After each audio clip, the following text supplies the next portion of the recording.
Juliette, vous avez ouvert les portes du royaume Pampaligosa aujourd'hui sur la plaine du célèbre pont canal d'Agen. Alors expliquez-nous un petit peu ce miracle, s'il vous plaît. Bien, il y a longtemps, Pampaligus était visible de tous, mais il y a eu un problème et qui sera dévoilé ce soir sur la soirée comptée, donc je ne connais pas encore, mais qu'il a fait disparaître de la surface du monde.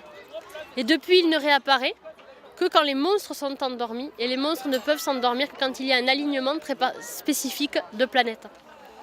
Et là, aujourd'hui à 14 h, les planètes étant parfaitement alignées, Pampaligus a réapparu, et elles vont, comme elles sont toutes en mouvement, redisparaître vers 23 h. Ça alors, vous m'envoyez pantois. Alors expliquez-nous, il y a une association derrière tout ça, c'est...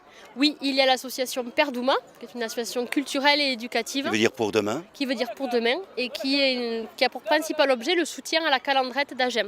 Et la Calandrette, c'est quoi au juste? La Calandrette, c'est une école associative, laïque, gratuite, en immersion en occitan, et qui utilise les méthodes pédagogiques de la pédagogie institutionnelle, Freinet. D'accord. Donc c'est une pédagogie qui part de l'enfant pour aller vers les apprentissages et pas des apprentissages vers l'enfant. L'enfant est au cœur de l'apprentissage, ses envies, son désir d'apprendre, sa curiosité. On part de ça pour construire des projets par lesquels les apprentissages seront acquis. D'accord, alors vous voulez faire des futurs bilingues? Alors voilà, il y a le principe de l'immersion aussi. Donc ce sont déjà des enfants qui sont déjà bilingues, puisqu'on commence l'immersion dès la maternelle. Et donc les enfants en fait se posent pas la question, parce que quand ils sont tout petits, ils n'apprennent pas la langue. Ils vivent l'école dans la langue. Et du coup, comme avant 6 ans, le cerveau est encore suffisamment malléable pour qu'il se forme dans le bilinguisme. Et ça fait des plurilingues en puissance. N'importe quelle langue qu'ils auront par la suite envie d'apprendre, ça viendra tout seul. D'accord. Vous avez beaucoup d'élèves dans votre école? Cette année, on est 10. On a ouvert à 3 l'année dernière et on a 20 inscrits pour l'année prochaine. C'est la première fois que vous faites ce festival Pampaligosa sur ici la plaine du Pont Canal. C'est une première expérience?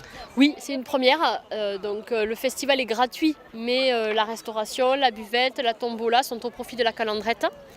Alors pourquoi un festival? Parce que du coup, comme l'association Perdouma subvient aux besoins de l'école, puisque l'école est gratuite, on cherchait des idées dans nos compétences pour récolter des fonds. Donc on a fait le tour de ce qu'on savait faire, de ce que savaient faire nos amis. On a demandé qui était partant pour faire quoi. Et on s'est dit une journée festive, une animation, des choses avec 3 fois rien, on sait faire. D'accord. Qu'est-ce que vous avez alors comme stand, comme animation? Alors on a un labyrinthe végétal, on a un château en carton à colorier soi-même, une initiation à l'apiculture avec apprendre à connaître l'abeille et goûter du miel, de l'astronomie. Des jeux en bois, dont certains qu'on a fabriqués, dont le Kiyou qui vient de loin d'un papa qui l'a ramené du village, un jeu traditionnel fait en bois, des ateliers créatifs où on peut faire des marionnettes de doigts en papier, des petits sifflets avec des pailles, des contes, de la musique, des conférences, un spectacle jeunesse.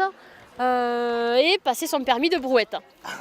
Mais je me tourne parce qu'il y en a tout autour de moi. Alors, Oui, il y a des départs aussi de parcours comptés qui permettent d'aller voir les monstres dans leurs repères et d'aller faire une petite balade par là-bas. Ça alors, j'allais dire macarel, comme on dit par ici. Ça qu'est là.